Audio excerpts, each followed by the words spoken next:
राधा वल्लभ श्री हरिवंश। राधा वल्लभ श्री हरिवंश। वृंदावनेश्वरी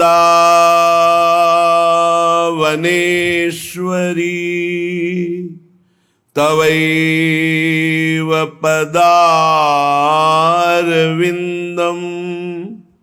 प्रेमामृतैकमकरन्द रसौघपूर्णम्।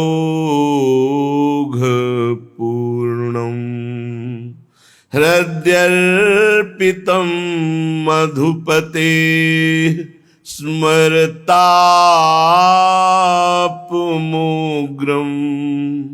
निर्वापयत् परम शीतलमाश्रयामि।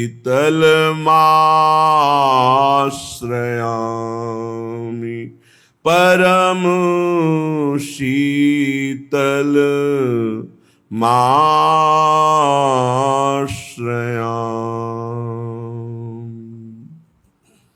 जे जन चरणन के रस पागे श्यामा लाडली मेरी स्वामिनी।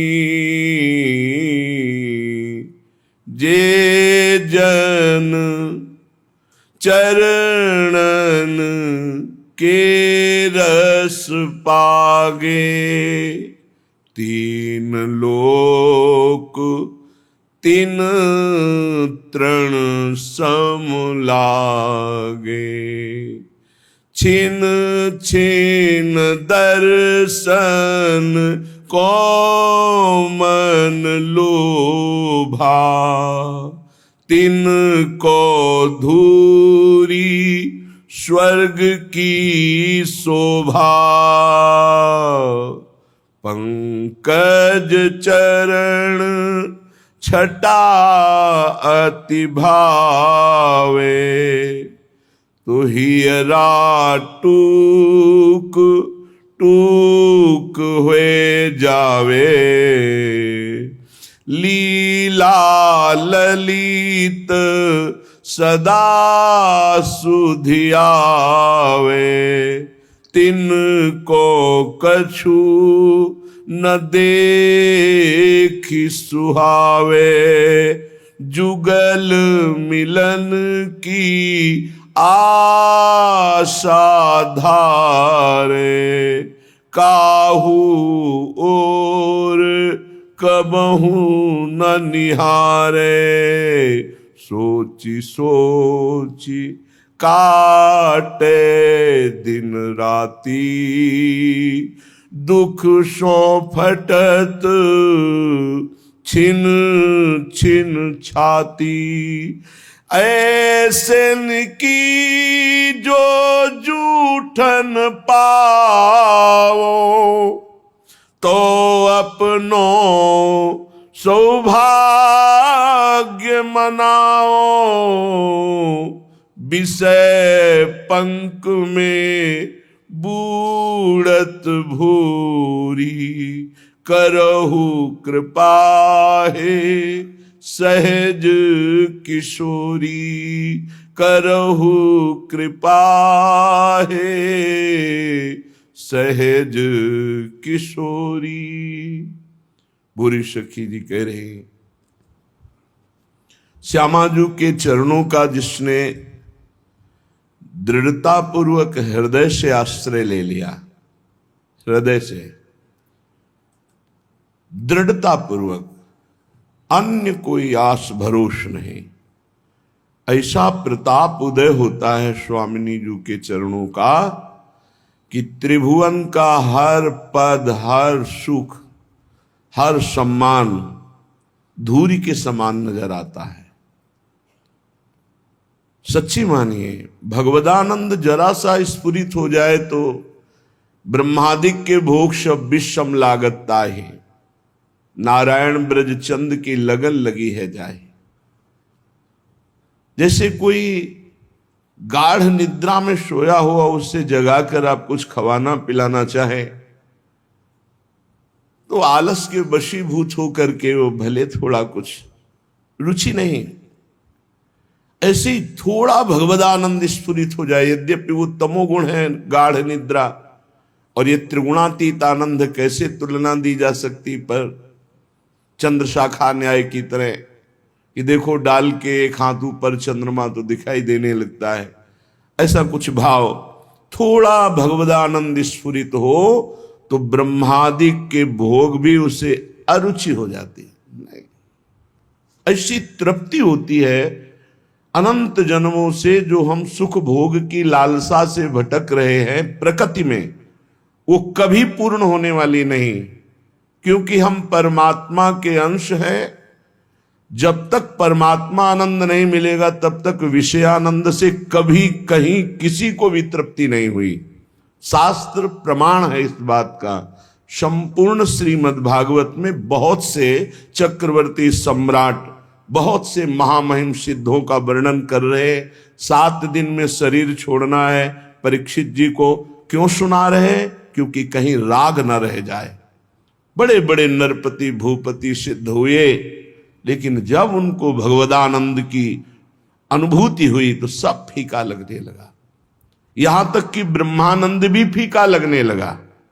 श्री सुखदेव जी तो स्वयं ब्रह्मानंद में स्थित हैं, लेकिन जब श्री कृष्ण रूप माधुरी और स्वभाव सुना तो ब्रह्मानंद का प्रभाव भी फीका पड़ गया।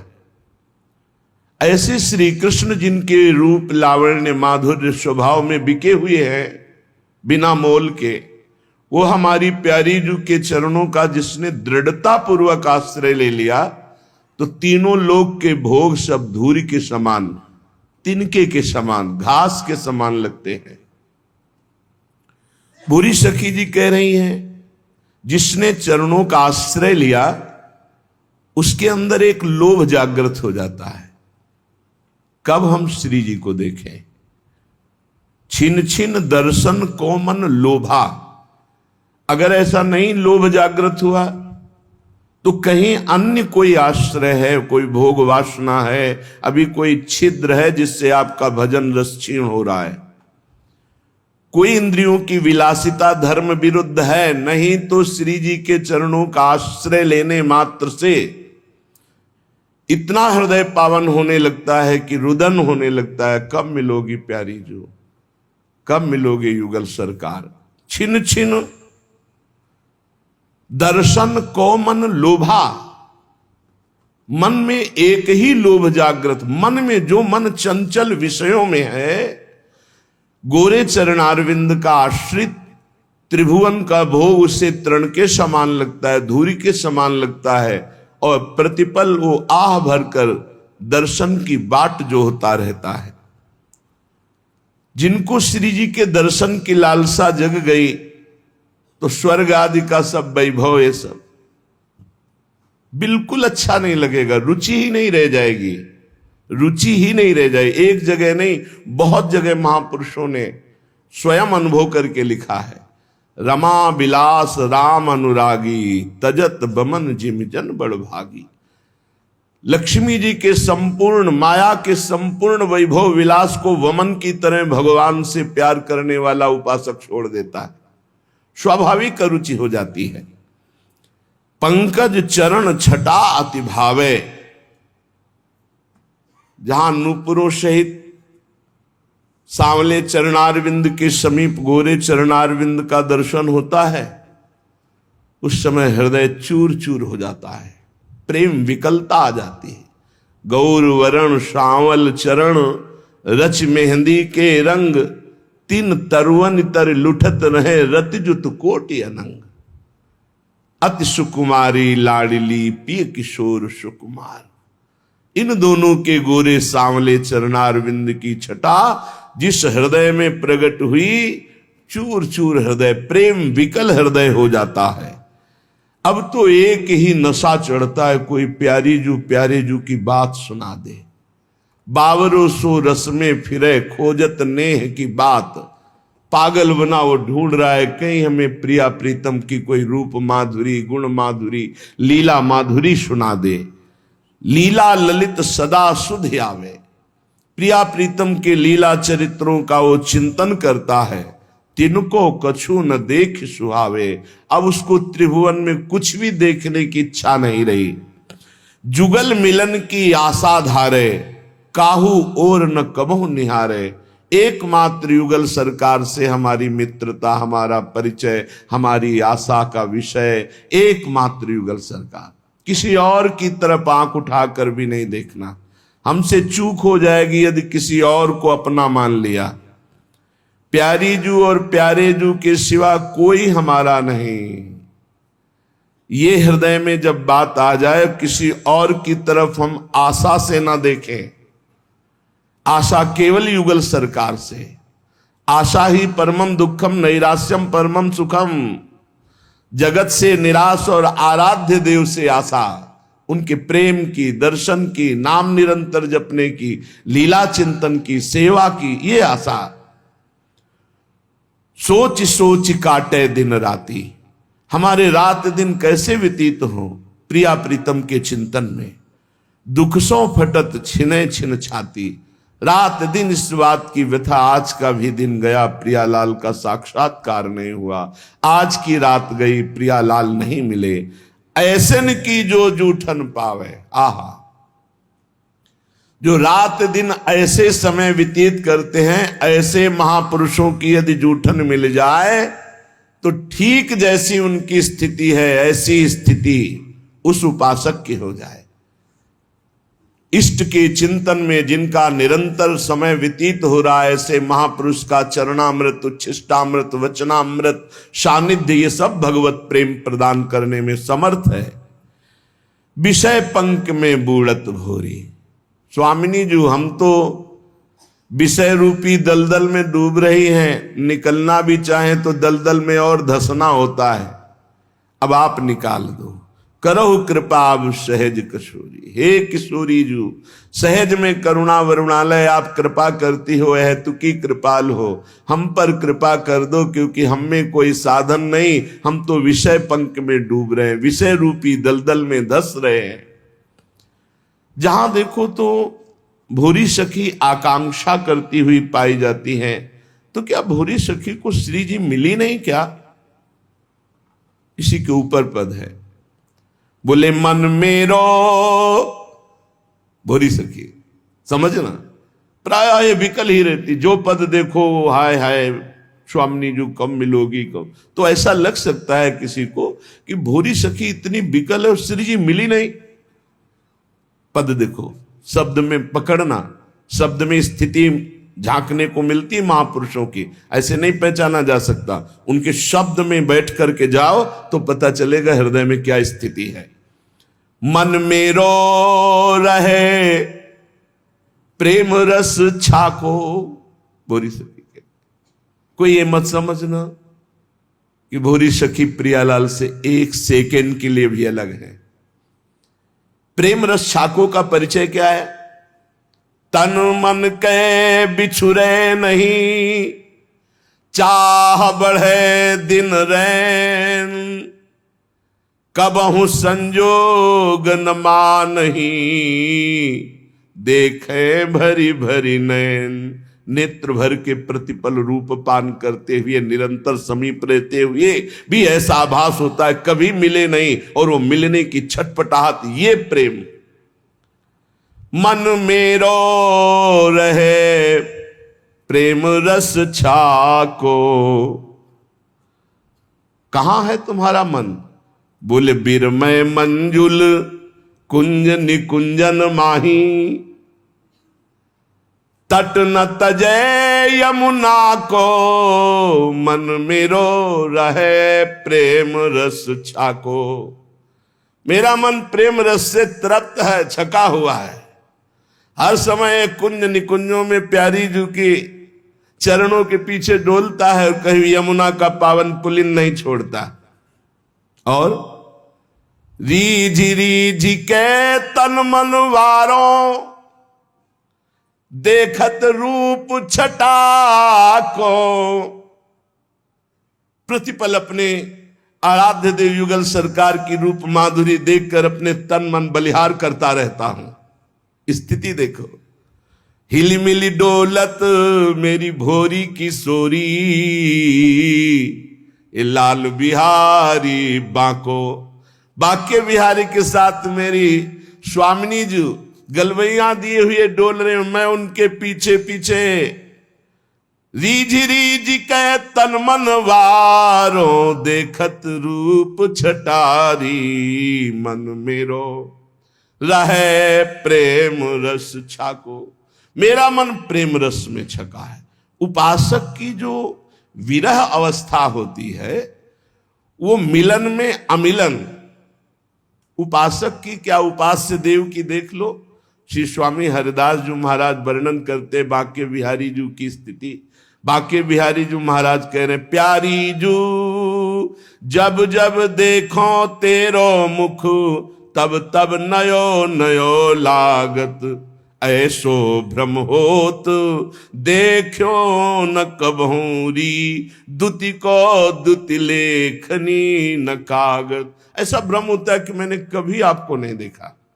यद्यपि अनसन पर भुज दिए बिलोकत, इंदु बदन विबियोर, करत पान रस मत परस्पर लोचन त्रसित चकोर। प्रतिपल गलवैया दिए हुए एक दूसरे की चंद चकोर की भांति रूप माधुरी का पान करते रहते, फिर भी ऐसा लगता है दो आदिनांत विलास करें, तो लाल प्रिया में भई न चिन्हारी। आज तक पहचान नहीं हो पाई प्यारी जी और प्यारे जी की। कौन है ये? प्रतिक्षण वर्धमान प्रेम है ये, जो पहचान नहीं होने देता, ये जो अनुभव नहीं होने देता कि मैं भर नेत्र अपनी प्यारी जी को देख लिया। इसीलिए भोरी सखी हर समय विलपती रहती है। यद्यपि उनके सामने प्रिया प्रीतम है, उनके समीप प्रिया प्रीतम है, उनके हृदय में प्रिया प्रीतम है, उनका मन हर समय कुंज निकुंज जो यमुना के पावन पुलिन तट पर विराजमान है, वहां गलवैया दिए हुए विचरण करते हुए बांके बिहारी और लाडली के साथ ही रहता है। पर वो विकल रहता है, प्रेम विकल रहता है। प्रेम में कभी पूर्णिमा नहीं होती, प्रेम में कभी प्यास नहीं बुझती, हर समय प्यास बढ़ती रहती है। लोचन त्रसित चकोर। पर ये प्रेम की स्थिति तब आती है जब वैराग्य हो। बिना विराग के अनुराग जागृत नहीं हो सकता। ये दृढ़ गांठ बांध ले। भजन में तन्मयता है तो आप ये पकड़ पाओगे। कभी कभी भजन के आनंद में आप उमंगन में हैं और उसी समय मन निकल करके किसी विषय में फंसा देगा, क्योंकि आनंद में आप। और अगर सावधान साधक है तो बचा लेगा, नहीं तो कई दिन का अंतराय पड़ सकता है उस आनंद में स्थित होने के लिए। कि जब आनंद में एकदम ऐसा झूम रहा है, उसी समय वो किसी विषय में ऐसा जाकर फंसा देगा कि कई दिन तक वो आनंद पुनः लौट करके नहीं आया। साधक का जब भजन सही चले तो बहुत ही सतर्क, सावधान और उदासीन। अगर सतर्क, सावधान, उदासीन नहीं तो ये मत समझना वो टिकाऊ स्थिति नहीं तुम्हारी। एक रस भजन सिद्ध महापुरुष का होता है, साधक का चढ़ाव उतार वाला होता है। कबहू तो थोड़ो भजन, कबहू विशाल। तो जब विशाल भजन होता है तब उन्मत्तता होती। जब उन्मत्तता होती तो मन परिपक्व अवस्था को प्राप्त नहीं हुआ, वो उसी उन्मत्तता में खसकता है विषय की तरफ। अब प्रश्न हो सकता है भगवदानंद की उन्मत्तता में विषय की तरफ कैसे खसक सकता है? क्योंकि वो सिद्ध नहीं हुआ है, उसका स्वभाव बना है। मना कष्टान इंद्रियाणि प्रकृति स्थान कर सती। बहुत सावधान रहने की मन की जरूरत है। भजन में आनंद की उत्पत्ति जो पूर्णता होती है वो तब होगी जब मन पंगु हो जाएगा। पर जब तक मन पंगु नहीं होता तो आनंद की उफान ऐसे आवे, उस समय बहुत गंभीर, शांत, एकदम अलर्ट, कहीं आनंद की उमगन में मन हमारा विषयों में न चला जाए। वैराग्य जितना प्रबल होगा उतना ही अनुराग जल्दी प्रकट होगा। रागी पुरुष के हृदय में अनुराग, वैरागी पुरुष के हृदय में अनुराग का प्रादुर्भाव होता है। ऐसा नहीं कि रागी पुरुष के हृदय में हो नहीं सकता, अगर वो रागी का राग प्रभु की तरफ बदल जाए तो बहुत जल्दी अनुराग हो जाए। बोले वैराग्येण समुत्कटेन, उत्कृट वैराग्य, श्रीपाद प्रबोधानंद जी, वैराग्येण समुत्कटेन विषय स्पर्शम महादुर्विष। वैराग्य अगर जीवन में नहीं, प्रभु से अपनापन जब तक नहीं होगा तो भोगों से वैराग्य नहीं होगा, जब तक खूब नाम जप नहीं होगा तो भोगों से वैराग्य नहीं होगा। फिर हमारे और पशु के जीवन में अंतर क्या रह गया? जितना हम बढ़िया गद्दा में सोते हैं उतना सुअर कीचड़ में सोता है आनंद से। हमको रबड़ी रसगुल्ला और सब अच्छे पदार्थ जैसे लगते हैं ऐसे उसे विष्टा आदि लगता है। हमको अपने बच्चे जैसे प्यारे लगते हैं उसको अपने बच्चे प्यारे लगते हैं। हमको अपना शरीर जितना प्यारा लगता है उसको अपना शरीर प्यारा लगता है। जो भी निद्रा भय हार मैथुन ये सब के संसार में हमारी विशेषता तभी है जब हम प्रभु से अपनापन करके भजन परायण होकर धर्म पूर्वक जीवन व्यतीत करें। नहीं तो गोस्वामी तुलसीदास जी कह रहे हैं, तिन ते खर सूकर स्वान भले भले, जड़ता बसते न कहे कछुए, तुलसी जेहि राम सुनेह नहीं, सो सही पशु पूछ विषान न द्वे। जननी कत भार मुई 10 मास, भई किन बांझ गई किन च्वे, जरि जाव सुजान की नाथ जिए, जग में तुम्हारो बिन हुए। उसका जीवन किस काम का?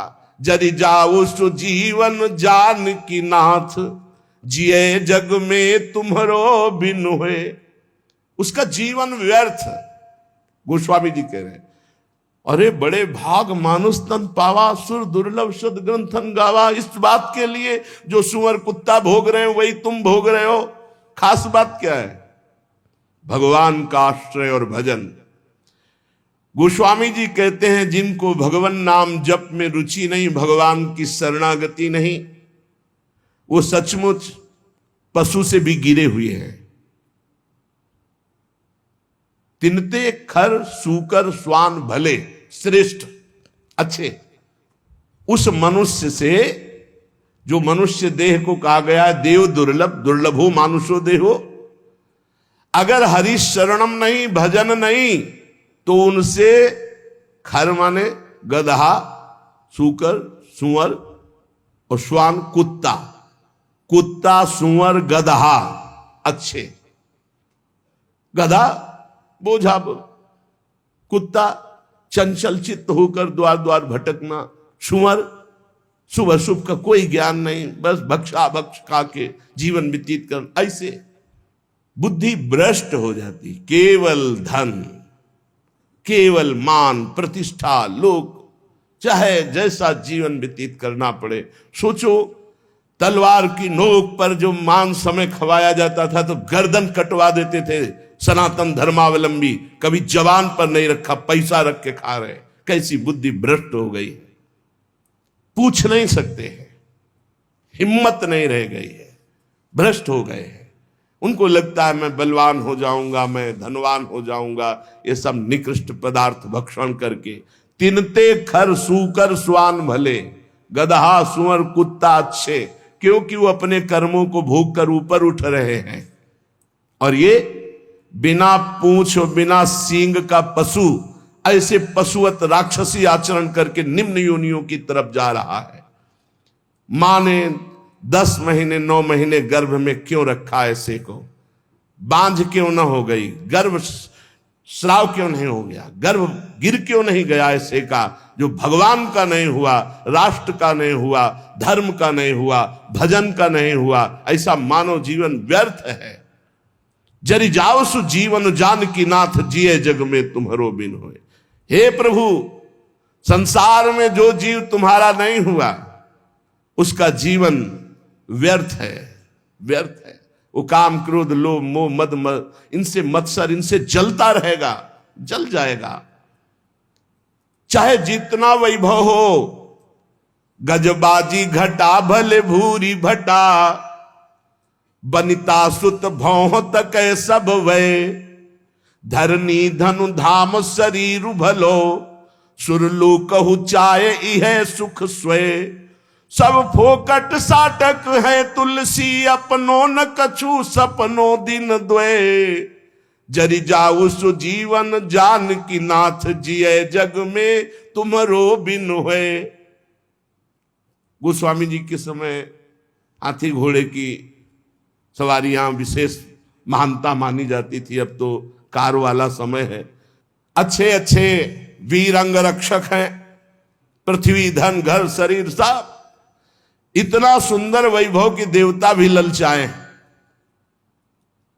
गोस्वामी तुलसीदास जी कहते हैं ये बढ़ एक से एक बढ़कर जो सब सुख उसके पास है, पर उसने भगवान को अपना नहीं माना, एक दिन भी सत्संग भजन नहीं किया तो मरेगा तो नरक जाएगा, जीवन व्यर्थ चला गया। हे जानकी नाथ, आपके बिना जिसका जीवन गया हो जलाने योग्य जीवन। जरि जाओ सुजीवन जानकी नाथ, जिये जग में तुम्हारो वैराग्य। ये भोग हमारे समय को नष्ट करते हैं, सार्थक नहीं करते। वैराग्येण समुत्कटेन विषय स्पर्शम महादुर्विष। ऐसा वैराग्य कि जैसे कांटे का तुम्हें साल उड़ाया जाए, जिनमें छोटे छोटे लोहे के कांटे जड़ दिए जाए, असह्य नहीं हो जाएगा, हटाओ इसे। ऐसे नहीं कोमल वसन सुहावे है, नहीं खान पान ते भावे है, सब विषय लगे ते खा रहा है, हरि आशिक का मग्न आ रहा है। एकमात्र भगवत प्रीति के लिए व्याकुलता, और जो मिला सो शरीर पोषण के लिए धर्मयुक्त तीव्र वैराग्य का जिसके हृदय में प्रादुर्भाव होता है। तीव्र वैराग्य, सच्चा ज्ञान। अगर सत्संग नहीं सुना जाए तो चाहे जहां रह जाए बुद्धि भ्रष्ट हो जाती है। कल की चर्चा थी, गोस्वामी जी ने जोग विराग तीर्थ यज्ञ सबका कि इनसे भगवत प्राप्ति देख लो। आप प्रभु के दास होकर के संसारिक भोगों का महत्व जागृत हो गया। क्या हुआ? अरे ये भोग तो रुपया पैसा तो उनके पीछे मारे घूम रहे जो घोर विषयी, जानते नहीं रामकृष्ण हरि कौन है, जानते ही नहीं भैया रामकृष्ण हरि कौन है। और एक कुबेर हैं जिनके यहां 9 निधियां 8 सिद्धियां संपत्ति ऐसे मारी घूमती है जैसे किसान के यहां गेहूं मारा घूमता है। ऐसे उनके यहां हीरा जवाहरात रतन सब कुबेर। ऐसे भगवान अनंतो कुबेर के स्वामी, क्योंकि अनंत ब्रह्मांड है। ये तो एक लोक के स्वामी कुबेर है। ब्रह्मांड निकाया निर्मित माया, रोम रोम प्रतिवेद कहे तो हर ब्रह्मांड के कुबेर है। गर्ग संहिता में चर्चा आती, जब ब्रह्मा जी गए और सखी से कहा कि प्रभु से कह दो ब्रह्मा जी आए, तो बोले कौन लोग के ब्रह्मा आए हो? बोले और भी है क्या? बोले लाइन लगी, आओ तुम्हें दिखावे। तो दिखाया 1000 मुख वाले ब्रह्मा, 100 मुख वाले ब्रह्मा, ब्रह्म ही ब्रह्मा। तो बोले अपना पूरा परिचय बताओ। तो बोले जो भगवान वामन रूप धारण करके ब्रह्मांड कटाह से जिनके नाखून का हमने चरणामृत उतारा गंगा जल, हम वो ब्रह्मा। बोले हाँ आ रहे हैं, पता लगा। तब सखी गई, ब्रह्मा की लाइन लगी थी, ब्रह्मा की। अनंत ब्रह्मांड तो कितने कुबेर। और जब सब कुबेरों के यहाँ की जिनके यहाँ संपत्ति पहुंचाती है जो, वो लक्ष्मी जी की सेविका है। और लक्ष्मी जी स्वयं भगवान की चरण दासी है। ऐसे भक्त होकर, ऐसी भक्ति का अवलंबन लेकर भला कोई ऐसा। इसीलिए जब तक भगवान का आश्रय भजन नहीं, बिल्कुल कोई भी हो, वो जीवन व्यर्थ है कहीं भी हो। सच्ची मानिएगा, हृदय से कह रहा हूं, अगर नाम जप नहीं करोगे, भगवान का आश्रय नहीं लोगे, तो ऐसी हवा है माया की तुम्हें कोई नहीं बचा सकता। वो आपसे ऐसे आचरण, ऐसी क्रियाएं करा देगी जिस। अगर भगवान के आश्रित हो, चूक हो भी जाती है, निंदा हो भी जाती है, अपमान हो भी जाता है, तो एक शब्द याद रखो, नामे भक्ता प्रणश्यति। भगवान कह रहे मेरे भक्त का नाश नहीं हो सकता। रात न प्रभु चित चूक किए की, करत सुरत 100 बार ही की। चूक हो गई, भगवान संभाल देंगे, उनकी प्रबल प्रचंड माया है। वैराग्येण समुत्कटेन विषय स्पर्शम महादुर्विष। ऐसा असहनीय होना चाहिए बैरागी के लिए विषय कि जैसे बढ़िया खीर बना के, बढ़िया मिठाई बना के रखे, कान में कोई आग कह दे इसमें विष मिला है तो आप खा नहीं सकते। ऐसा दुर्विषय आपके लिए नाना प्रकार की भोग सामग्री होनी चाहिए भगवत प्राप्ति के लिए। ज्वालावत कलयन मनागपि नतई संगेन रंगम दधत। ये जितने मनोरंजन है सब आग के समान जलाने वाले लगने चाहिए। ये सब हमारी चित्त वृत्ति का अपहरण करके प्रभु से विमुख करने वाले नहीं। पाणो निश्च कपोल मश्रु सलिलई संचालयन राधिका कृष्णा पार कृपावधारण धरोध्यासी वृंदावनम। ऐसे बैठकर प्रभु का चिंतन करते हुए अशुभ प्रवाह कर रहा है, घोर वैराग्य से युक्त है, किसी विषय को विष के समान समझता है, कोई भी सुख मनोरंजन उसके लिए आग के समान जलाने वाला है। एकांत में बैठा हुआ हथेली पे कपोल रखी अशुभ प्रवाह करता हुआ हा राधा हा कृष्ण बार बार पुकार रहा है, और ऐसे भगवान के ध्यान में मगन जो है उसका जीवन धन्य है। चाहे वो वृंदावन में हो, चाहे वो किसी भी देश का वासी हो, कहीं भी रह रहा हो, जो भगवान के चिंतन में शुभ प्रवाह करके निर्विषय चित्त से भगवान के ध्यान में तन्मय है, धन्याति धन्य उसका जीवन है। नैवालोकित लोकवेद, ना हमें लोक में देखना है किसी की तरफ अवलोकन। ये कैसा है? आप सच्ची मानिए, जो भक्त होता है वो क्रियाएं नहीं देखता है, भक्त कारण तत्व को देखता है। इसका कारण क्या? ये जो क्रिया हुई इसका कारण क्या है?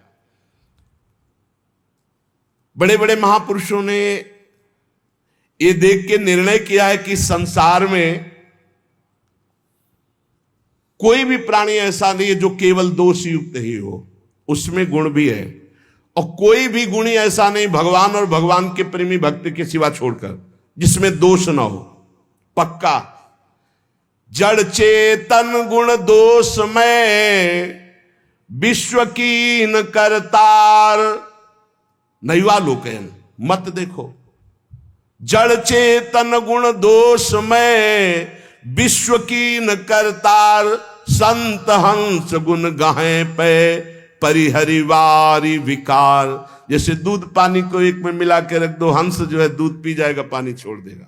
पूरा चराचर जगत गुण दोष से मिला। जैसे शुद्ध सोने का आभूषण नहीं बनता, उसमें कुछ मिलावट होती, ऐसे ये शरीर पाप और पुण्य से बना है, गुण और दोष से मिश्रित बना है। किसी में दोषों की बाहुल्यता होती, गुण बहुत कम होते हैं, किसी में गुणों की बाहुल्यता होती, दोष बहुत कम होते हैं।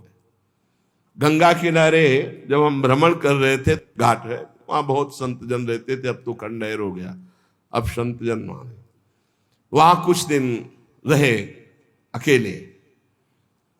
पास में देखा कि 8-10 लोग राइफल लिए खड़े हैं और गंगा में खड़े होकर के वो आराधना 3-4 घंटे करता। हमें आश्चर्य हुआ जब वहां लोग गंगा नहाने आए, पूछा कि रात्रि में ऐसा हमने दृश्य देखा है, कौन तपस्वी है जो भयभीत भी है कि राइफल की रक्षा में वो खड़े हो? अरे बोले वो नामी डकैत है, जिंदा आदमियों को काटता है, वो गंगा की आराधना करता है।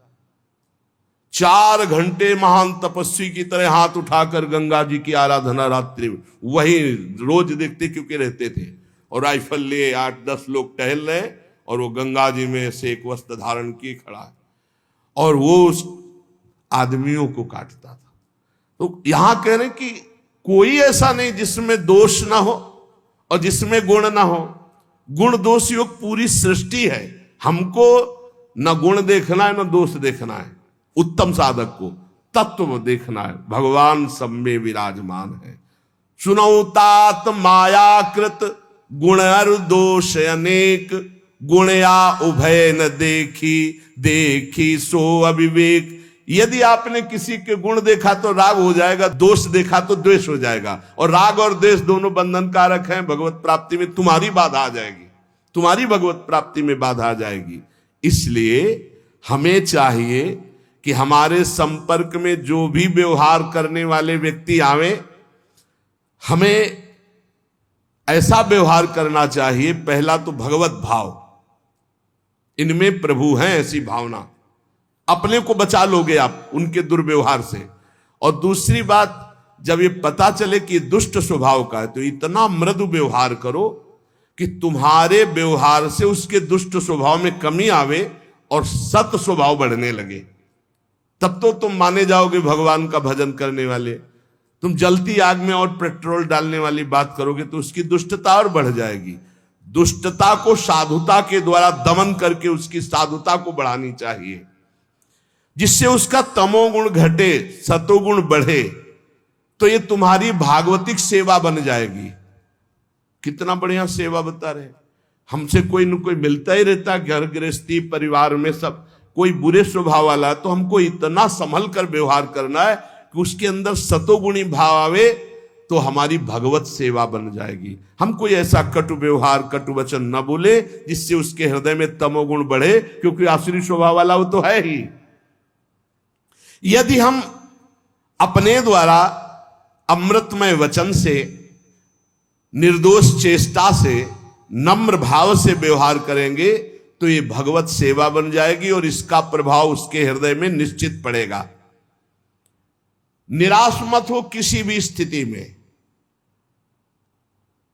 अगर परमार्थ में निराशा, भोगों में तो निराशा कर लो, जगत में निराशा कर लो, लेकिन परमार्थ में निराशा नहीं होनी चाहिए। पता नहीं मैं प्रयास कर रहा हूं इसका सुधार हो कि ना, पता नहीं मैं अपना प्रयास कर रहा हूं मेरा सुधार हो कि ना, पता नहीं जो भजन कर रहा हूं इससे सुख मिले कि नहीं, पता नहीं भगवान मुझे जान रहे कि नहीं कि मैं उनका भक्त हूं। किसी भी तरह का संशय मत करो। परमार्थ में निराशा ठीक नहीं है और स्वार्थ में निराशा बहुत ठीक है। स्वार्थ में आशा ठीक नहीं, व्यवहार में आशा ठीक नहीं, परमार्थ में निराशा ठीक नहीं। स्वार्थ में नैराश्यम परमम सुखम, आशा ही परमम दुखम, नैराश्यम परमम सुखम। और परमार्थ में निराशा ठीक नहीं है। नहीं भगवान मिलेंगे, नहीं मैं सब दोषों पर विजय प्राप्त करूंगा, नहीं मैं प्रयासरत हूं इसका परिवर्तन निश्चित होगा, नहीं जो अभी परिस्थिति चल रही इस परिस्थिति का परिवर्तन करके रहूंगा, ये आशा इधर ठीक है और भोगों की तरफ निराशा ठीक है। यदि हमारे हृदय में निराशा आ गई परमार्थ से तो फिर पतित हो जाएंगे। निराशा ना आने पावे भगवत मार्ग में। किसी भी स्थिति में अगर निराशा आ रही हो तो फौरन किसी संत महात्मा से मिलो। जैसे मोबाइल की बैटरी डिस्चार्ज हो जाती है तो चार्ज करना पड़ता है ना, तो कभी कभी माया के ऐसे संग मिलते हैं जिससे हमारा परमार्थ खो जाता है, हमारे अंदर हीन भावना आने लगती है। हमें तत्काल किसी महापुरुष का चरित्र पढ़ना चाहिए, किसी महापुरुष के समीप जाना चाहिए, तो हमारे हृदय में एक नवीन उत्साह बढ़ेगा और हमारा परमार्थ संशय रहित हो जाएगा। सठ सुधरे सतसंगति पाई। बड़े से बड़े दुष्ट साधु संग से सुधर जाते हैं। हमें प्रयास रखना चाहिए हमारे आसपास जो वातावरण दुष्टता का हो तो निराश ना हो, उसे सुधारने का प्रयास करे, और ना सुधरे तो भगवत भाव कर ले, अपना भाव न बिगड़ने पावे। मनुष्य जीवन बहुत दुर्लभ जीवन है, पर इसमें सबसे ज्यादा घाटा है कि कोई ठिकाना नहीं कब तक जिएंगे, कभी भी मर सकते। दुर्लभो मानुषो देहो पर देहिनाम क्षणभंगुरा, एक क्षण में नष्ट हो जाने वाला है। देहिनाम क्षणभंगुरा, किसी भी क्षण, जैसे पानी का बुलबुला है कभी फूट सकता है, जैसे पत्ते में लटकती हुई बूंद कभी टपक सकती है, जैसे अंजुली का पानी कभी खत्म हो सकता है, चाहे जितना कस के बांधो। संसार को मोह माया ने फंसा करके भगवान से विमुख कर दिया, और ये मानव जीवन भगवत प्राप्ति के लिए मिला। जिसको सत्संग मिल गया अब निश्चित हो गया उसे भगवत प्राप्ति हो जाएगी। बस सत्संग छोड़ना नहीं, सत्संग पकड़े रहना। नहीं चाहे जहां तुम यमुना किनारे वास करो, झोपड़ी बना के, चाहे अहम का पोषण तुम्हारे होता रहेगा। कितने ऐसे साथ पूरा जीवन ना पाई है बिन स्वामी अकेल, विपिन बसत वैराग्य जुत, विपिन बसत वैराग्य जुत, जो लड़काई खेल। जैसे कोई बच्चा हट ठान ले, ऐसे वैराग्य के बल पर हम कि भगवान की प्राप्ति कर लेंगे। नहीं नहीं, ये संबंध से प्राप्ति होती है और अहंकार गुरुजनों की कृपा से क्षीण होता है। सत्संग के बिना भगवत प्राप्ति असंभव है। आज तक किसी को भी भगवत प्राप्ति हुई तो सत्संग से हुई। जब सत्संग मिले तो समझ लेना चाहिए मेरा भगवत प्राप्ति का पास हो गया, ये सत्संग। और सत्संग मिलने के बाद जब भजन में रुचि बने तो समझना चाहिए सत्संग मिला है। अगर भजन में रुचि नहीं तो सत्संग नहीं है, फिर सत्संग नहीं। बहुत बढ़िया सुंदर वर्णन कर महापुरुष है। मनुष्य जीवन बड़ा दुर्लभ है पर क्षण भंगुर है, कभी भी नष्ट हो सकता है। इसमें माया ने नाना प्रकार के भोग और मोह में फंसाकर भगवान से जीव को विमुख करके दुर्गति ही की है। जिसको सत्संग मिला उसको सदगति हुई। बड़े भाग पाइप सत्संगा और बिना ही प्रयास हो ही भवभंगा। तो बोले सत्संग का फल है भजन, रात दिन नाम सुमिरन ठाकुर सेवा। अगर ये नहीं, भजन में चित्त नहीं, तो सत्संग ही नहीं मिला, या तो आपने सुना ही नहीं। पारस तो समीप है, स्पर्श नहीं हुआ तो लोहा सोना नहीं बनेगा। आप सत्संग में गए, सो गए, या प्रपंच या अन्य चिंतन और दोष दर्शन, तो भी सत्संग नहीं हो। सत्संग श्रोता सोई परम सुजान सुनत चित्त रति करे। श्रोता वही जो जाग कर वक्ता की तरफ देखता रहे और उसके वचनों का मनन करके जीवन में उतारे। ध्यान के द्वारा सत्संग के एक एक शब्द का बड़े बड़े महापुरुषों के वचन चयन करके आपको सुनने को मिल रहे हैं, जो हर ग्रंथों में आपको नहीं खोजना पड़ेगा। खोजे खोजाए एकदम, पिने पिनाए एकदम दूध है, पान कर लो। सब दोषों का नाश सत्संग से हो जाता है, सब दोषों का नाश। रोज अपनी कमी महसूस होती है सत्संग में, रोज ऐसा लगता है सत्संग मेरे लिए ही हो रहा है। सच्ची बात मानिए, अपने लोग जो सत्संग कथन श्रवण करते तो रोज लग रहा है कि ये कमी तो मेरे में है, ये कमी तो मेरे में। संपूर्ण दोषों से रहित सत्संग कर देता है। संसार के ये भोग देखने में लुभावने सुहावने लगते हैं, लेकिन ये मीठे लड्डू जहर भरे हैं, कुछ नहीं, कुछ नहीं है। किसी भी भोग में कुछ नहीं है। पूरा जीवन जो गृहस्थ धर्म से युक्त है, आप लोग बोलो आपके पास क्या मिला, पूरे जीवन में क्या मिला? क्या है तुम्हारे पास? है क्या तुम्हारे पास जो इस मृत्यु लोक से भगवत धाम ले जाओ? है क्या?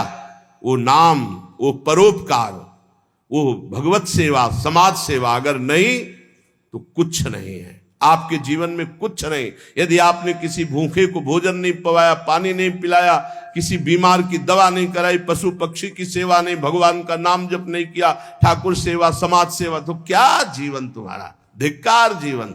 कुछ भी हो, खाली हाथ वही अपने कुकर्म का बोझा, पाप की गठरी लेकर जाओगे। अतएव विचारवान संतों की अनुभवयुक्त वाणी का सत्संग जो सुनो, उसे बिल्कुल अक्षरशः अपने जीवन में उतारो। भगवान कहते हैं कि ये शब्द स्पर्श रूप रस गंध में 5 ज्ञानेंद्रियां लेकर मन सदैव विचरण करता रहता है। अगर आप इनको भगवान को अर्पित कर दें तो बंधन मुक्त हो जाए, या ज्ञान से युक्त हो जाए तो। अभी परसों चर्चा की थी कि वो देखता हुआ, सूंघता हुआ, खाता हुआ, पीता हुआ भी कुछ नहीं करता। भगवान ज्ञान समुद्र श्री कृष्णचंद्र जो है, उन्होंने कहा नैव किंचित करोमित युक्तो मन्येत तत्वविद। जो तत्व को जानने वाला उपासक है, उसको कोई कर्म नहीं बांध पाता। कैसे नहीं बांध पाता? वो कर्म करता हुआ भी नहीं बंधता। वो कह रहे भगवान पश्यन, जिघ्रन, असनन, गच्छन, ग्रहणन, प्रलपन, विसर्जन, स्वपन, श्वसन, उन्मिशन, निमिशन, अप इंद्रियाण इंद्रियार्थे सुवर्तन्ते इति धारय।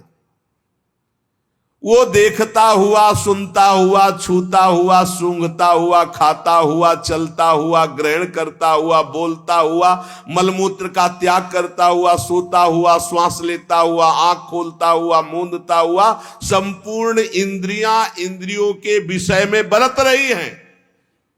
इंद्रियां इंद्रियों के विषयों में है, पर वो कुछ नहीं कर रहा, उसे कोई भी फर्क नहीं पड़ेगा। ये है सिद्धावस्था। खाता पीता सोता जागता हंसता खिलता सब कुछ करता हुआ भी वो बंधन को प्राप्त नहीं होता। बोले कैसे? बोले पश्चन श्रवण स्पृशन से लेकर के उन्मिशन निमिशन नपी, यहां तक देखना, सुनना, स्पर्श करना, सूंघना और खाना, ये पांचों क्रियाएं हमारी नहीं है। बहुत ध्यान से सुनोगे, ये धारण करने योग्य बात है। चाहे भक्त हो चाहे ज्ञानी हो, दोनों में ये बात रहती है। देखना नेत्रेंद्री का कार्य है, पक्का पता है आपको। नेत्रेंद्री के सिवा आप देख नहीं सकते। आंख बंद हो तो भी जो हम देख रहे हैं अंदर, वो नेत्रेंद्री से देख रहे हैं। ये नेत्र गोलक है, इनके अंदर नेत्रेंद्री है। देखना नेत्रेंद्री, सुनना श्रोत्रेंद्री कान से, स्पर्श करना, स्पर्श का ठंडा गरम सुखद दुखद, ये त्वगेंद्री त्वचा, और सूंघना ये घ्राणेंद्री, और स्वाद लेना मीठा खट्टा चरफरा रसना रसेंद्री। पांच ज्ञानेंद्रियों के द्वारा देखना, सुनना, स्पर्श करना, सूंघना और खाना होता है, चखना, स्वाद। ये इंद्रियां रस ले रही हैं, आप इनके दृष्टा हैं, आप थोड़ी भोग रहे हैं। स्वाद आप नहीं ले रहे, रसेंद्री ले रही। पर जब आप स्वाद ले रहे होते हैं रसेंद्री में तन्मय होकर, तब आपको ये ज्ञान नहीं होता, और ज्ञानी को ज्ञान रहता है वर्तमान में। जब इंद्री कह रही है बहुत मीठा है, तो उसका दृष्टा मात्र है कि रसेंद्री को अनुभव हो रहा है, मेरा विषय नहीं। नेत्रेंद्री कह रही बहुत घृणित है ये रूप, या बहुत सुंदर है रूप, उस समय उस ज्ञानी देख रहा है कि बाह्य रूप को देख रही नेत्रेंद्री, मैं नहीं, ये नेत्रेंद्री का विषय है। उपासक में तो इतना ज्ञान तो होना ही चाहिए कि जो इंद्रियां इंद्रियों में बर्ताव कर रहे हैं वो मैं नहीं कर रहा हूं। पर लाखों उपासक में कोई दो चार ऐसा चिंतन करता होगा, नहीं तो उस समय तन्मय होगा, ये बहुत मीठा है, आज हमने बहुत सुंदर प्रसाद पाया, बहुत आज स्वादिष्ट, आज बहुत बढ़िया इत्र था। भेद नहीं कर रहा हो, अभेद दृष्टि से इंद्रिय शरीर इनमें तो दुर्गति, नाशवान में अभेद भाव और सच्चिदानंद से भेदभाव, बड़ा सूक्ष्म विषय। तो देखना, सुनना, स्पर्श करना, सूंघना, खाना, ये पांचों क्रियाएं नेत्रेंद्री, श्रोतेंद्री, त्वचा, घ्राणेंद्री और रसेंद्री, इनसे होता है। अब चलना, ग्रहण करना, बोलना और मलमूत्र का त्याग करना, ये कर्मेंद्रियों से होता है। चलना पादेंद्री, कुछ पकड़ना, ग्रहण करना, छोड़ना, हाथों से हस्तेंद्री, बोलना, इसी जबान में दो इंद्रियां, रसेंद्री और वाकेंद्री, एक कर्मेंद्री एक ज्ञानेंद्री। वाकेंद्री से बोलना होता है, और मल त्याग गुदा द्वार से होता है, और लघु शंका त्याग जनेंद्री से होता है। ये पांच कर्मेंद्रियां हैं। कर्मेंद्री और ज्ञानेंद्रियों को हम जानने वाले, हम कर्मेंद्री और ज्ञानेंद्री नहीं है। लेकिन जब शौच लगती है तो आप तदात्म होते हैं कि मुझे मल त्याग करना है, और ज्ञानी को शौच लगती है तो वो भी शौचालय जाता है, पर उसको पता है कि मुझे नहीं, ये कर्मेंद्री का विषय है, ये वेग आया है, सुविधा है, और जो इस भाव से भी ऊपर उठ गया उसे अवधूत स्थिति कहते हैं। सोना, निद्रा, ये अंतःकरण की क्रिया है, अपनी नहीं। जैसे देखना, सुनना, स्पर्श करना, सूंघना, खाना है ज्ञानेंद्री, और चलना ग्रहण करना, बोलना, मल और मूत्र का त्याग, ये 5 क्रियाएं 5 कर्मेंद्रिय से। तो जो नींद है ये अंतःकरण का विषय है, ये अपना विषय नहीं है। श्वास लेना ये प्राणों का विषय, अपना विषय नहीं, जो मैं का विषय नहीं। बहुत सुंदर अगर समझ में आ जाए। आंख खोलना, मूंदना ये प्राणों के अंतर्गत ही आती। प्राण शक्ति से आंख खुलती है, आंख मूंदती है। ज्ञानेन्द्रिया, कर्मेंद्रिया, अंतःकरण, प्राण, उप प्राण, ये मैं नहीं हूं। मैं भगवान का अंश, निर्मल, आप्त काम, पूर्ण काम, चेतन, सहज सच्चिदानंद हो। इन्हीं में तन्मयता करके हमारी दुर्गति हो गई है। संपूर्ण क्रियाएं प्रकृति से प्रकृति में हो रही हैं। शरीर प्रकृति का, इंद्रिया प्रकृति का, मन प्रकृति का, बुद्धि प्रकृति का, प्राण प्रकृति के, प्रकृति का प्रकृति में। आप इसमें तन्मयता करके कर्ता भोक्ता भावन के दुर्गति को प्राप्त हो रहे हैं। स्वयं के द्वारा कोई भी क्रिया न कभी हुई है, ना होगी और ना भी है। अकर्ता आप है तो फिर आपको दंड कैसे मिला? तन्मयता के कारण। आपने इन कर्मों के कर्ता भाव को स्वीकार किया और तन्मय हो गए। यही कर्ता भाव हमको हटाना, चाहे भक्ति से हटा ले, चाहे ज्ञान से हटावे। शरीर निर्वाह के लिए खान पान, व्यापार आदि, देखना, लिखना, पढ़ना, सुनना, सोचना, जितनी क्रियाएं सब प्रकृति के अंतर्गत हो रही। अपना स्वरूप अक्रिय है। इंद्रियाण इंद्रियार्थेषु वर्तन्ते इति धारयन्। जब उपासक ये देख लेता है कि मैं करता नहीं है, वो मुक्त होने लगता है। इतने जादू का तमाशा है, समझ लो। गांठ लगी ही नहीं। गोस्वामी जी कह रहे जड़ चेतन ही ग्रंथि पड़ गई, यद्यपि मृषा छूटत कठिनाई। है ही नहीं बंधन, पर छूटना बड़ा कठिन है। बस इतना समझ लो कि बंधन ही नहीं है, पर छूटना बड़ा कठिन है। कर्तापन तुमने स्वीकार किया तो तुम्हारी दुर्गति पक्की है। चाहे शुभ कर्म करो, चाहे अशुभ कर्म। शुभ से स्वर्ग आदि लोक, अशुभ से नरक आदि, और दोनों से मृत्यु लोक। ये आवागमन बंद नहीं होने वाला।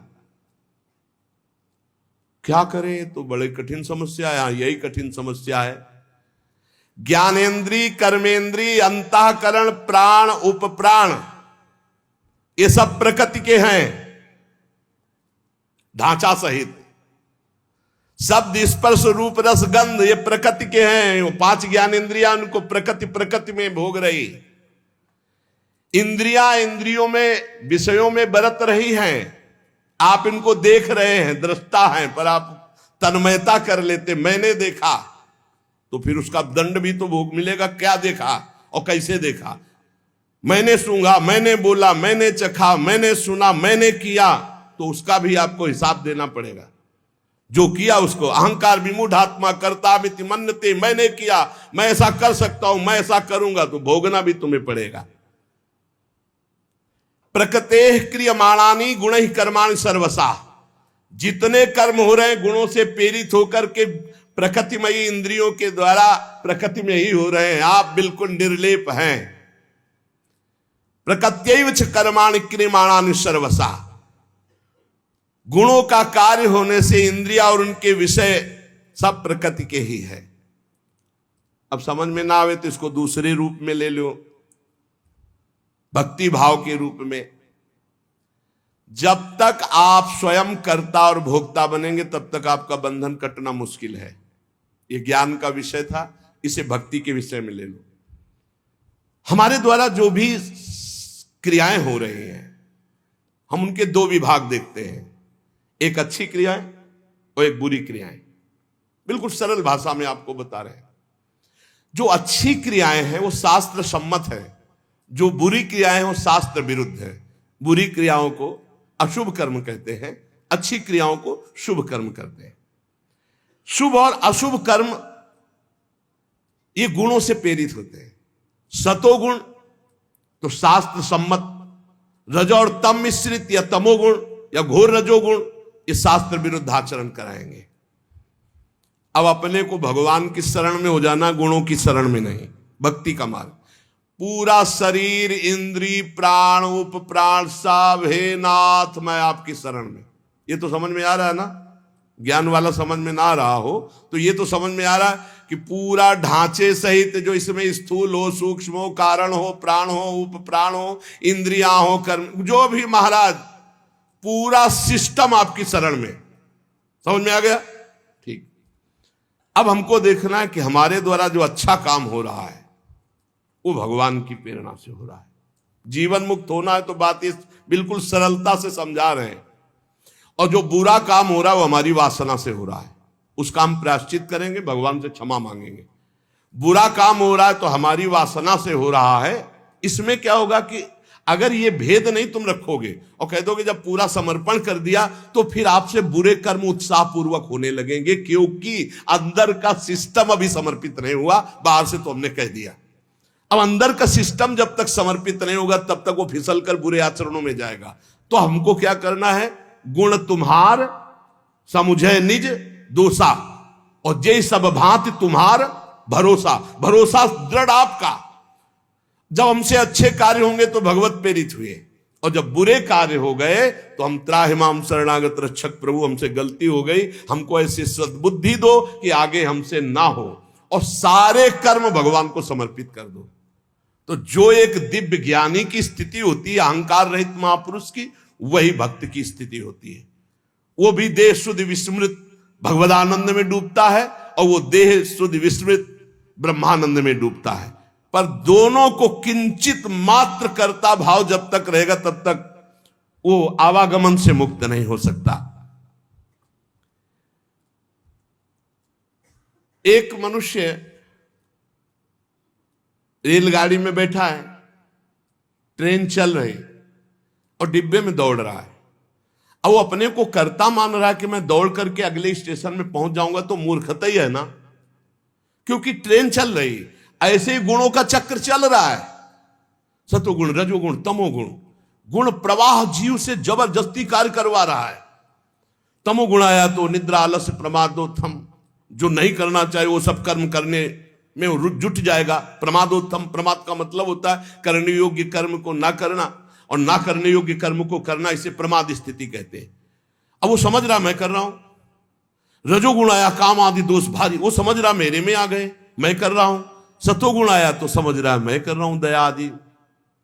इन गुणों के प्रवाह से बचने के लिए हरिवंश महाप्रभु कह रहे हैं, यही डर ही डरप हरिवंश हित, जिनो भ्रमय गुण सलिल पर, जी नामन मंगल लोक त्यू सुहरिपद भज न विलंब। निरंतर नाम जप करो, अपने आप को भगवान को समर्पित कर दो, सब कर्म भगवान को समर्पित करो। अच्छे कर्म जब हो तो भगवान को देखो कि भगवत इच्छा से हुआ, और जब गलती हो जाए तो अपनी मान करके प्रभु से प्रार्थना, बहुत जल्दी आवागमन से मुक्त हो जाओगे। ये जो आवागमन का कनेक्शन ना होते हुए भी कनेक्शन है अहंकार का, देहाभिमान का, ये नष्ट हो जाएगा। इस बात को अच्छे से समझ लो। ज्ञान में पहुंचना बहुत कठिन जो स्थिति बताई गई, भक्ति में बहुत सरल है, क्योंकि भगवान को समर्पित करना है, इसमें अपने अहम सहित समर्पित कर देना है।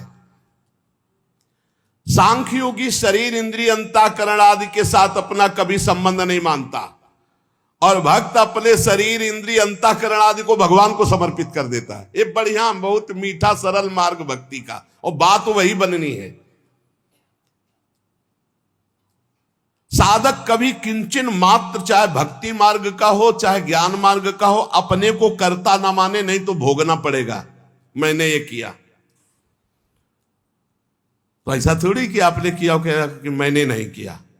अंदर से सिस्टम। चित्रगुप्त जी क्या देख रहे?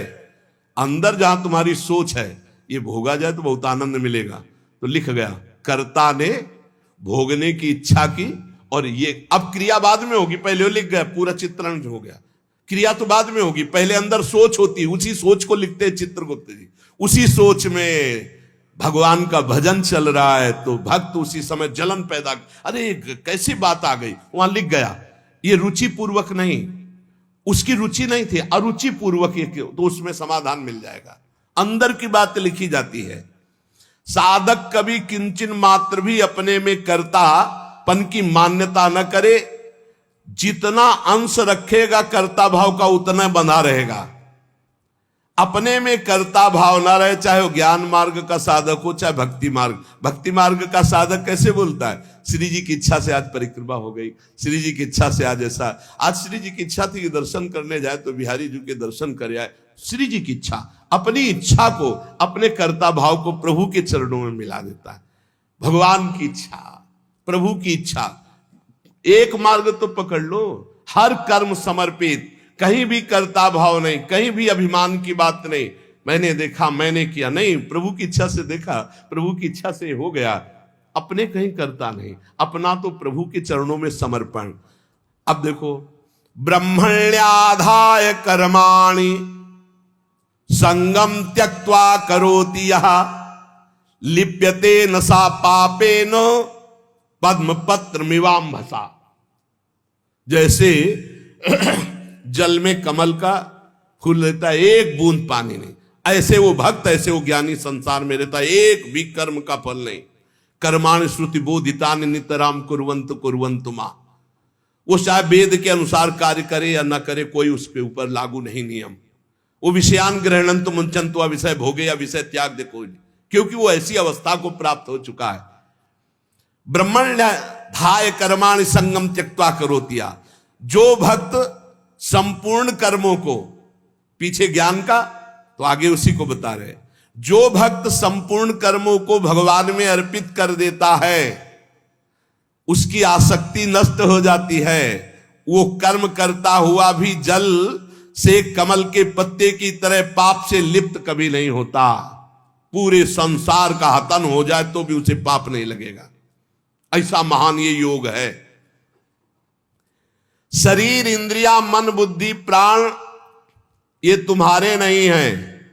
अब भक्ति में देखिए इसे, ये भगवान के रचे हुए हैं, वो भगवान के हैं। मान लो जैसे ज्ञान में अभी वर्णन कर रहे थे, ये प्रकृति के हैं, प्रकृति में बरत रहे। अब यहां भक्ति में है ये श्लोक का अर्थ, शरीर इंद्रियां मन बुद्धि प्राण ये तुम्हारे रचे हुए हैं क्या? भगवान के रचे हुए। तो हुए किसके? भगवान के हुए ना, ये भगवान के हैं। तुम्हारे प्राण भगवान के, तुम्हारी मन बुद्धि चित्त अहंकार ये भगवान की, तुम्हारी ज्ञानेन्द्रियां भगवान की, तुम्हारी कर्मेंद्रियां भगवान की, तुम्हारा सब कुछ श्री भगवान का है, तुम्हारा थोड़ी रचा हुआ है। माना ये अपने नहीं है, ये श्री भगवान की रचना है, श्री भगवान के हैं। कौन कौन? शरीर इंद्रिया मन बुद्धि प्राण ये भगवान के रचे हुए हैं। तुम्हारी रुचि से होता तो तुम तो और सुंदर रचना चाहते, और बलवान चाहते। बोले ये शरीर ये इंद्रियां ये मन ये बुद्धि ये प्राण ये किसके हैं? बोले भगवान की रचना है। तो हुए किसके? श्री भगवान के। तो तुमने अपना क्यों मान लिया? यही बंधन है, यही बंधन है, अपना इनको मान लेना। इसी भक्त का क्या स्वरूप होता है? वो इन्हें भगवान का मानता है। ज्ञानी का क्या स्वरूप होता है? वो इन्हें प्रकृति का मानता है, क्योंकि प्रकृति के ही अंश ये है। और प्रकृति कृति, ये जो प्रकृति की रचना करने वाला रचयिता है वो परमात्मा है, मूल में परमात्मा ही आता है। अतः इनके द्वारा होने वाली क्रियाओं को भक्ति योगी अपने कैसे मान सकता है? जब शरीर मन प्राण सब भगवान का, तो इनकी क्रियाएं भी भगवान की, इसलिए वो जीवन मुक्त हो जाता है। जीवन मुक्त कैसे होगा? शरीर मन प्राण इंद्रियां ये सब भगवान की, तो इनके द्वारा होने वाली क्रियाएं सब भगवान की, आप जीवन मुक्त हो गए। लगा तो बहुत सरल, लेकिन देखो क्या सब भगवान को अर्पित करते हो? क्या जब आपके अंदर प्यास लगती है तो आप ये सोचते हो भगवान पानी पीना चाहते हैं? जब आपके अंदर भूख लग रही, मेरे हृदय में बैठे हुए भगवान पाना चाहते हैं। जब आपके अंदर विकारात्मक भाव है, तब आवे कि ये दुष्ट कहां से दुर्वासना दबी रह गई, अभी ये भगवान की नजर में नहीं पड़ी, इस हृदय में कहीं दुर्वासना, हे नाथ हे करुणामय इस दुर्वासना को हटाओ, ऐसे भक्ति में चला जाता है। ये सब भगवान की, सारी क्रियाएं भगवान की, तो आप कौन है? आप भी श्री भगवान के। हो गया काम। शरीर इंद्रिया मन बुद्धि प्राण सब भगवान के, इनकी क्रियाएं भगवान की, और मैं भी भगवान का। मुक्त हो गए। जितना बचा के रखोगे उतना ही तुम्हारा बंधन कारक है। भगवान ही मेरी इंद्रियों में और मन में बैठकर सारे कार्य करवा रहे हैं। भक्त ये देखता है। अब ये जो पापाचरण करने वाले हैं ना, ये बात सुनेंगे ना तो ये बात उसमें ले जाएंगे कि भगवान ही तो हमारे मन, गीता में लिखा है मन और इंद्रियों में बैठे, तो तुम समर्पित कहां हुए? तुम तो अहंकार की धरा में हो। अहंकार में काम, क्रोध, लोभ, मोह, मद, मत्सर ये दोष रहते हैं। यही बिना गुरुजनों के समीप बैठे शास्त्र समझ में नहीं आता। शरीर आदि वस्तुएं अपनी ना थी, ना है, ना रहेगी। कैसे? तुम्हारा अधिकार है शरीर पर? कुछ अधिकार नहीं। एक रोम अभी झरना चाहे ना, वो झर जाएगा, दोबारा लगा नहीं सकते। बेमतलब में अहंकार किए हो, मैं ऐसा कर सकता हूं, मैं ऐसा। शरीर आदि वस्तु, शुद्ध ज्ञान, शुद्ध भक्ति, दोनों श्लोकों में भगवान ने जीवन मुक्त होने के लिए बता दिया। शरीर आदि वस्तुएं अपनी नहीं, प्रत्युत मिली हुई है भगवान से अपने को। किस लिए? सत्कार्य करने के लिए। सत्कार्य करने के लिए। सरकारी गाड़ी बंगला है, ये सरकार का काम करने के लिए मिला है। ये कुछ दिन के लिए मिला, फिर छीन लिया जाएगा। ना ये पहले था तुम्हारा, ना बाद में रहेगा, बीच में दिया गया, छीन लिया जाएगा। ये केवल भगवत प्राप्ति के लिए मिला है। भगवत प्रीत्यर्थ, दूसरों में भगवान की भावना करके सेवा करो, इसलिए मिला है शरीर।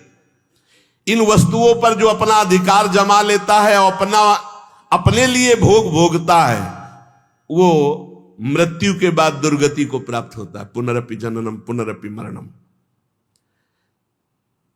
इस शरीर को न तुम बदल सकते हो, न मरने से रोक सकते हो। यह शरीर एक नियत समय के लिए आया है और इस समय में तुम भगवत प्राप्ति के लिए कार्य कर लो। क्या? कुछ नहीं करना। ये जो सब है इनको समर्पित कर दो। चदरिया जैसी की तैसी धर दीनी। ये लो महाराज, हमसे नहीं होने वाला कुछ। ना शुभ ना अशुभ, ना हम कर्ता बनेंगे शुभ के ना अशुभ के। हमसे कुछ नहीं, हम आपकी शरण में पूरा समर्पित। अभी आज से आप जीवन मुक्त के मार्ग में चलने लगे। समर्पण योग। ईमानदारी से भगवान की वस्तु भगवान को समर्पित कर दो और कुछ नहीं करना। मस्त। बस यही बात समझ में आ जाए। भगवान की वस्तु भगवान को समर्पित कर दो। ये शरीर, शरीर संबंधी भोग, सब कुछ जितना, सब श्री भगवान का है, सब समर्पित कर दो भगवान को। संपूर्ण क्रियाएं और पदार्थों को भक्त भगवान के चरणों में समर्पित कर। ज्ञानी प्रकृति में देखता है। प्रकृति और संसार दोनों के स्वामी भगवान है, अतः क्रियाएं और पदार्थ भगवान को अर्पण कर दो। कोई भी पदार्थ बिना भोग लगाए मत खाओ। कोई भी क्रिया करो उसको भगवान को अर्पित करो, क्योंकि ये शरीर, मन, प्राण, बुद्धि, इंद्रियां सब श्री भगवान के। ऐसी भावना में रहो। अभी जीवन मुक्तता की तरफ बढ़ने लगोगे, अभी निर्विकार होने लगोगे। जब इनको प्राण, इंद्रिय और मन को भगवान का देखोगे तो निर्विकार हो जाओगे। जब अपना मानोगे तो विकारी हो जाओगे। संगम त्यक्त्वा करोतिया। किसी भी प्राणी, पदार्थ, शरीर, इंद्रिय, मन, बुद्धि, प्राण, क्रिया, किसी में संग मत करो। न प्राणों का संग, न इंद्रियों का संग, न बुद्धि का संग। उस समय देखो असंग।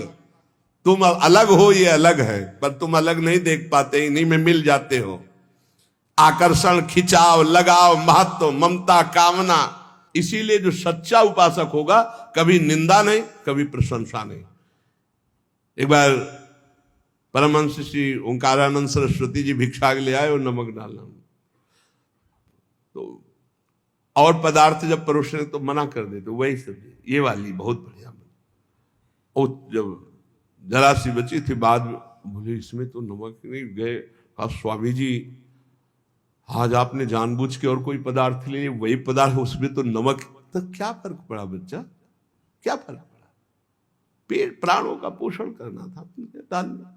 ना निंदा ना स्तुति, चाहे जितना अच्छा पदार्थ होगा। आज तो उसके भोक्ता बने तो फिर फंसोगे। किसी भी कर्म में, किसी भी करण में अपने को कर्ता नहीं बनना, अपने को अहंकार नहीं करना। ये सब श्री भगवान के हैं। ना लगाव, ना आकर्षण, ना महत्व, ना ममता, ना कामना। ये बिल्कुल नहीं होगा यदि नहीं भगवान के मानोगे। ये लगाव, ये कामना, ये ममता, ये आसक्ति तभी होती जब अपना मानते हो। जन्म मरण का हेतु यही तुम्हारा अपना मानना है इनको, इनसे अपनापन हटाओ प्रभु के चरणों में। कायेन मनसा बुद्धिया केवलैरिंद्रियैरपि योगिनः कर्म कुर्वन्ति संगम त्यक्त्वा आत्मशुद्धये। जो योगी है वो आसक्ति का त्याग करके केवल भगवत अर्पण शास्त्र सम्मत कार्य करता है। इंद्रिया, शरीर, मन, बुद्धि, अंतःकरण ये परम शुद्ध हो जाते हैं जब केवल भगवत प्रीत्यर्थ। पाप होते हैं स्वयं प्रीत्यर्थ, अपने प्रीत्यर्थ, और भगवत प्रीत्यर्थ होते हैं परम पवित्र, हृदय पवित्र, शरीर पवित्र, इंद्रिया पवित्र, बुद्धि पवित्र। भेद समझ लो। जब अपनी प्रसन्नता के लिए अपनी प्रीत्यर्थ भोग भोगोगे तो पाप कर्म बन जाएगा। जैसे भगवान ने कहा जो अपने लिए पकाता है वो पाप खाता है। अपने लिए जो करोगे, अपने लिए सुख लेने की भावना करोगे, उससे निश्चित पाप बन जाएगा। और जो शास्त्र सम्मत भगवत प्रीत्यर्थ करोगे तो शरीर पवित्र, मन पवित्र, बुद्धि पवित्र, चित्त पवित्र, उसी पवित्रता में अनुभव होता है चेतन अमल सहज सुख राशि अपने स्वरूप का। आसक्ति का त्याग करके केवल ममता रहित इंद्रियों सहित शरीर, मन, बुद्धि, अंतःकरण ये भगवत प्रीत्यर्थ कार्य करे तो तत्काल इनकी शुद्धि होती है और वो शुद्ध हो। महापुरुष विविध प्रकार के कर्म करता हुआ भी अगला जन्म उसका नहीं होता, सब कर्म भस्म हो जाते हैं। जिनको साधारण मनुष्य कहते हैं वो शरीर, इंद्रिय, मन, बुद्धि से कोई भी कार्य करने के पहले एक संकल्प बनाते हैं, ध्यान रखना, और उसमें कर्ता बनते, मैं करूंगा। और जब कोई भक्त करता है तो भगवान की प्रेरणा देखता शास्त्र सम्मत है कि नहीं, भगवत प्रेरणा से ये कर्म हो रहा है, इस कर्म में शास्त्र आज्ञा है कि नहीं, हाँ है। तो इंद्रियां, मन जो उसमें बर्ताव कर रहे हैं वो सब भगवान के है, प्रेरणा भगवान की, और कार्य का फल भी भगवान को समर्पित, वो जीवन मुक्त हो गया। आसक्ति का त्याग करना बड़ा कठिन है। शरीर आसक्ति, इंद्रियों में आसक्ति, मन में आसक्ति, बुद्धि में आसक्ति, चित्त में आसक्ति, इस आसक्ति का ही त्याग होता है सत्संग से। संगम त्यक्त्वा, ये जो संग त्याग, आसक्ति त्याग है, ये सत्संग से होता है। रोज धैर्य पूर्वक जैसे सत्संग सुन रहे हो तो इतना तो दिमाग में आ ही रहा है अब कि मैं शरीर नहीं हूं, मेरी इंद्रियां, बुद्धि, मन, प्राण ये सब भगवान की रचना है, और भगवान की रचना से जो भी हो रहा है वो भगवान की रचना प्रकृति में हो रहा है। मैं व्यर्थ में फंस रहा हूं अहंकार करके, भोक्ता भाव करके। नहीं अनुभव में आ रहा पर सुनने में तो आ गया। पहली बार ही सुना हो तो ये शास्त्रीय शब्द अंदर जाएंगे, व्यर्थ नहीं रहेंगे। दो बातें आज पकड़ लो, फिर ध्यान से, प्रायः होती रहती है। मेरे पास जो कुछ भी है, शरीर, इंद्रिया, मन, प्राण, बुद्धि, चित्त, धन, संपत्ति, मकान, स्त्री, पुत्र, परिवार, ये सब भगवान का दिया हुआ है। मानते हो? अंदर से देखो, भगवान का ही दिया हुआ है। ये भगवान की दी हुई वस्तु मैं भगवान को समर्पित करता हूं। तो दीयम वस्तु गोविंदम तुभ्यमेव समर्पये।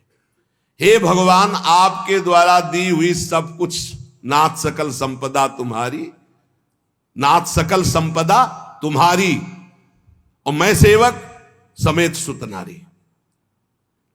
और रात दिन भगवान का भजन करने की चेष्टा करो। राधा राधा राधा। बहुत कठिन है संसार से मुक्त होना। दो पद्धति में एक तो स्वीकार करना पड़ेगा, या ज्ञान योग और या भक्ति योग। तो भक्ति योग बहुत सरल योग है, इसमें सब साधन भगवान को और सब करण भगवान के हैं, बस इतना समझना है। सब करण भगवान के हैं, चाहे इंद्रियां हो, चाहे अंतःकरण हो, चाहे पदार्थ हो, बाहर भीतर जो कुछ श्री भगवान की रचना। और मैं भी भगवान का हूं, भगवान का अंश हूं। तो मैं सहित सब कुछ भगवान को समर्पित, और भगवान का नाम जब, इस जन्म में पक्का भगवत प्राप्ति हो जाएगी। ज्यादा समझने की जरूरत नहीं। ज्ञान में तो बहुत बहुत समझने की जरूरत है। अगर उसमें चूक हुई तो दूसरा बचाने वाला नहीं, इसमें बचाने वाला है। करो सदा तिनके रखवारी, जिम बालक राखे महतारी। युक्ता कर्म फलम त्यक्त्वा शांति मापनोति नैष्ठिकीम अयुक्ता काम कारेण फले सक्तो निबध्यते। जो योगी है वो फल का त्यागी होता है, कर्म का त्यागी नहीं। कर्म जो आया उसको किया और फल वो भगवान को समर्पित कर दिया, कर्म भी भगवान को समर्पित कर दिया। पर कर्म त्यागी का मतलब मैं ये कर्म क्यों करूं जब मुझे फल की आकांक्षा नहीं। नहीं, कर्म करना चाहिए। गृहस्थ में हो तो अपने अपने धर्मानुसार जो आपको कर्तव्य कर्म मिला है, विरक्त हो तो अपने अपने धर्मानुसार जो आपको कर्तव्य कर्म मिला है। भगवान ने कहा मेरे लिए कोई कर्म नहीं, फिर भी मैं कर्म करता हूं। सबको कर्म करना चाहिए, पर कर्म फल में भगवान के ऊपर उसको समर्पित कर देना चाहिए। कर्म फल में समान भाव रखना ये योगी का लक्षण है, और कर्म फल में वो कर्म अभिमानी पुरुष का लक्षण कि ये फल मिला, नहीं मिला तो अश्रद्धा हो गई, अशांति हो गई। लेकिन जो योगी है वो सुख दुखे समय कृत्वा लाभा लाभो जया देव, चाहे हानि हो चाहे लाभ हो, चाहे जय हो चाहे पराजय हो, चाहे सुख हो चाहे दुख हो, उसमें समान भाव रखता। क्यों? कर्म फल की आशा ही नहीं की, हमें तो केवल कर्म करने का आदेश था, उसको कर्म किया, शास्त्र सम्मत, फल तो भगवान को समर्पित है। कर्म करना और कर्म फल की त्याग वृत्ति रखना तो तत्काल शांति प्राप्त होना शुरू हो जाएगी। देखो कितना आनंद है। हम कर्म फल चाहते ही नहीं, हमें करना है, हमें भजन करना है, हमें साधन करना है, हमें अपने अपने जो कर्म है वो करने, वो फल की तरफ भगवान देखे। जोई जोई प्यारो करे सोई मोई भावे, अभी शांति। युक्ता कर्म फलम त्यक्त्वा शांति मापनोति नैष्ठिकीम। जितना जलन, जितनी अशांति फल को लेकर के है, कर्म को लेकर सावधानी नहीं है, फल को लेकर है। फल में बोले अब हमें भगवान से अश्रद्धा हो गई तो तुम्हारा ही पतन होगा, भगवान का थोड़ी वहां कुछ होना, तुम्हारा ही पतन होना है।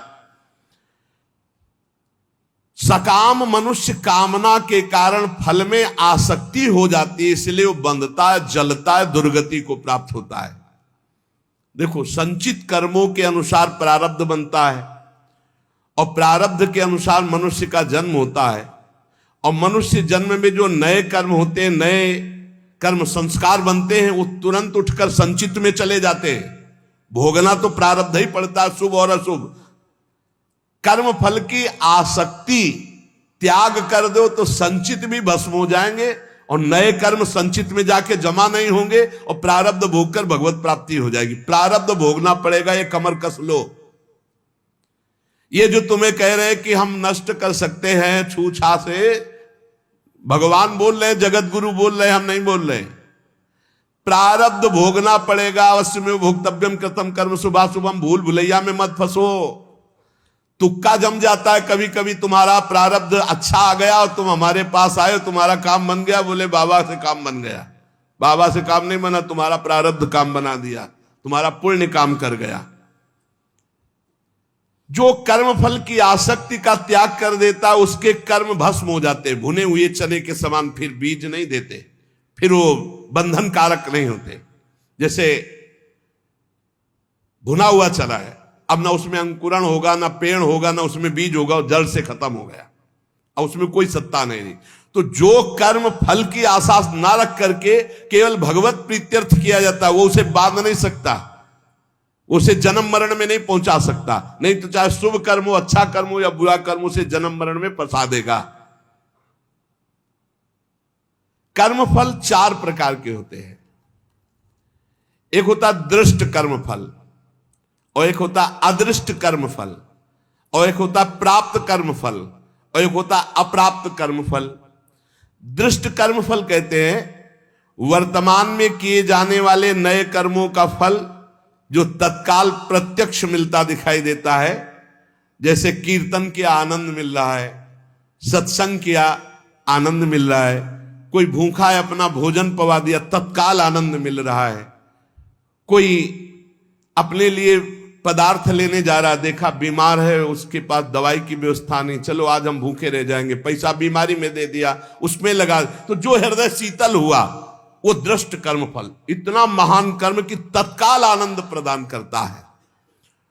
और अदृष्ट कर्म फल वर्तमान में किए जाने वाले नए कर्मों का फल जो अभी तो संचित रूप से संग्रहित होता है, आगे जन्म में मिलेगा जाकर के।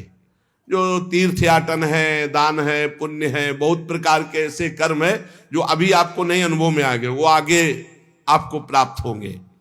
और प्राप्त कर्म फल जो पूर्व के कर्म फलों का प्रारब्ध बन करके आ गया है, शरीर प्राप्त कर्म फल है। प्रारब्ध जैसा वैसा शरीर, वैसे ही कुल में जन, वैसे ही धनवान, संपत्तिवान, अनुकूलता प्रतिकूलता, ये प्राप्त कर्म फल है। पूर्व में जो कर्म किए उससे जो प्रारब्ध बना है वो पहले से निश्चित हो चुका है।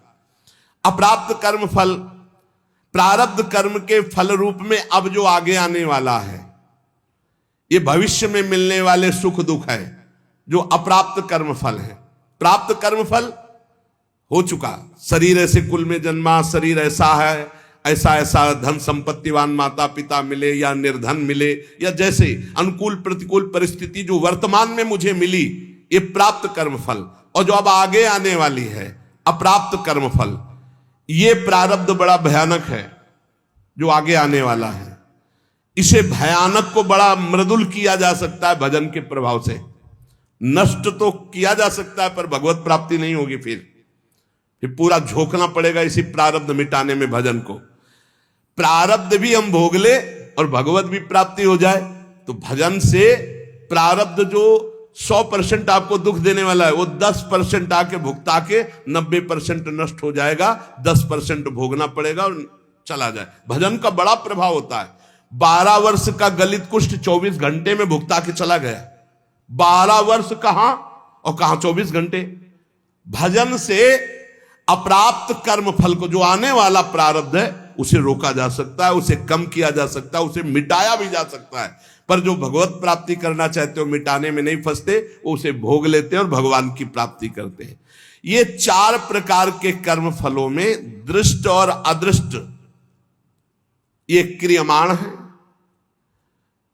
और जो प्राप्त और अप्राप्त कर्म फल हैं प्रारब्ध के अधीन है।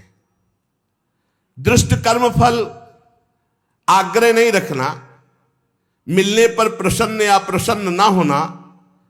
अदृष्ट कर्म फल आशा रखना, प्राप्त कर्म फल में ममता न करना, मिलने पर सुखी दुखी ना होना। अप्राप्त कर्म फल मिट जाए ऐसी आशा न रखना, ये भक्त के हृदय में होता है। चारों प्रकार के कर्म फल भक्त के हृदय में कोई प्रभाव नहीं डाल सकते। इसलिए उपासक को चाहिए कि भगवान की प्रसन्नता के लिए शास्त्र सम्मत कर्म करे, कर्म फल भगवान को समर्पित कर दे, निरंतर नाम जप करे तो इस कर्म की झंझटों से बचकर भगवत प्राप्ति हो जाएगी। नाम जप और भगवत समर्पण, ये 2 शास्त्रों में बहुत जोर की बात है। जो कुछ मेरे पास है मैं सहित भगवान को समर्पित, नाम जप, सब ठीक हो जाएगा। बुद्धि ठीक हो जाएगी, मन ठीक हो जाएगा, कर्म संस्कार मिट जाएंगे, भगवत प्राप्ति हो जाएगी। नाम संकीर्तनम यस्य सर्व पाप प्रणाशनम। खूब नाम जप करो और अपने आप को भगवान को समर्पित कर दो। शेष भगवान देख लेंगे, संभाल लेंगे। शेष चर्चा आगे। श्री राधा वल्लभ लाल की।